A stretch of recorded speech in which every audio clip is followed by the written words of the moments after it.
Earlier we talked about Nicholas Delegate, when I say earlier in a different video, who was the son of a rich lister who got 300 hours community service and a $5,000 fine for beating up a female police officer. The country has gone crazy saying, not good enough, this criminal activity, he should have done prison time. The Sensible Sentencing Trust and the Police Association have jumped in on that one as well. And a lot of people are saying, well, if this was a young Maori boy, he would have been in jail for forever, my exaggeration. To which we said in the previous video, and if you haven't seen it, go look for it, it's not true, because that is not a good case of a lenient sentence.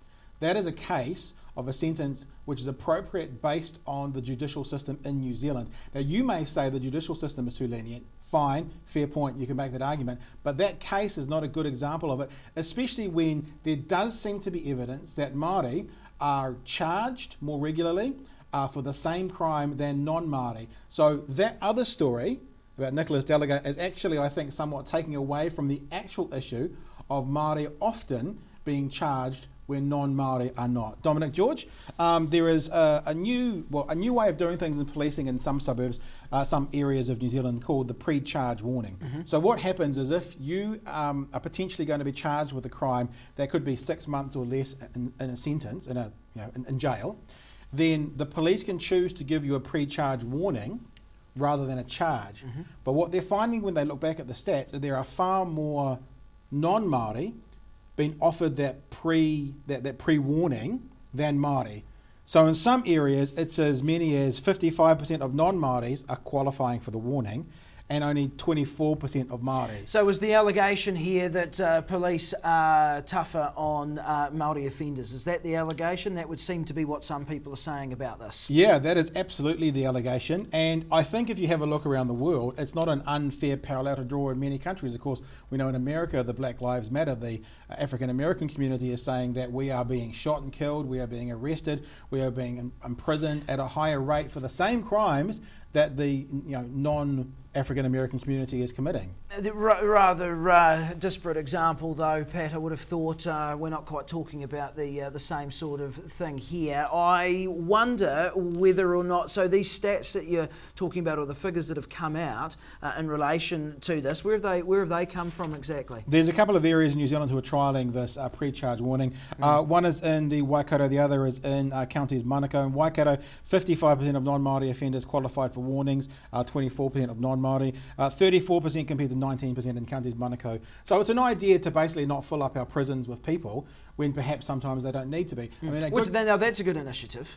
Yeah, well, I mean, like if it's a victimless crime, if it's for possession of cannabis, which around the world is becoming less and less serious, but it would appear that the researchers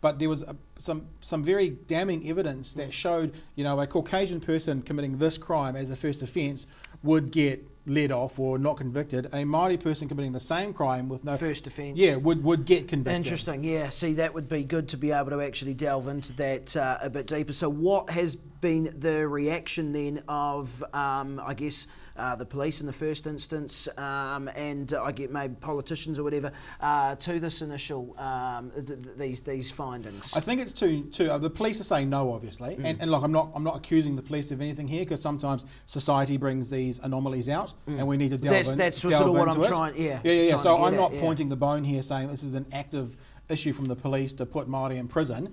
But if the result is more Māori in prison than should be, now if you're a Māori who commits a crime and go to prison because you should, then so be it. Much like if you're a Pākehā and you commit a crime, you go to jail. But where it is if you're committing a similar or same crime, if Māori are being treated more harshly in the justice system than Pākehā or non-Māori, then that's wrong. That's not correct. And then you have to look and go, Māori is 15% of our population, but 50% of the prison population. Are they really 300% more likely to commit a crime than non-Māori? There is enough evidence now, I think, for an inquiry, for a proper look at this, to see if it is starting to happen or happening in New Zealand. Well, there's a political football if ever you wanted one, isn't there? You know, it'd be interesting to see this, as you say, it's in a couple of regions at the moment. It'd be interesting to see it on a more sort of a national scale and then break it down region by region and actually, get a decent body of evidence that you can actually, because to be brutally honest with you, this is actually from a police point of view, this is something that you would take rather seriously, I imagine, and it's not the sort of perception you would want of the New Zealand Police Force. Yeah, and at the moment, what's happening is there is anecdotal stuff coming out there. So let's bring up graphic number 8 there, Tim, and have a look at this. You'll probably know the story. This is Thomas Tawhai at the bottom, who, when I say stole, felt he had the right to take because of Indigenous fishing rights. Somewhere between 40 and 60 trout. The number's a little bit skew with. The image at the top is the 4 teenagers who stole and burglarised $80,000 worth of products from, I think they were in Northland, weren't they? Gentleman down the bottom, Māori, who does have a criminal background, no question, but he took fish to feed his family and to provide to a marae, got 6 months in prison. Boys at the top got community service. So, you can look at these sorts of things and you can say there is anomalies there which at the moment are being discussed in public opinion, but I think maybe it's time to look at this properly, maybe from the government, central government, to see if this is happening. Because I don't care if you're Māori or Pākehā or Asian or Indian or whatever, or Pacific Island or whatever, we would all pretty much agree if one people group, no matter who they are, is being disproportionately singled out unfairly in any aspect of society, we need to fix that up. I don't think you'd get too many arguments on that point, Pat.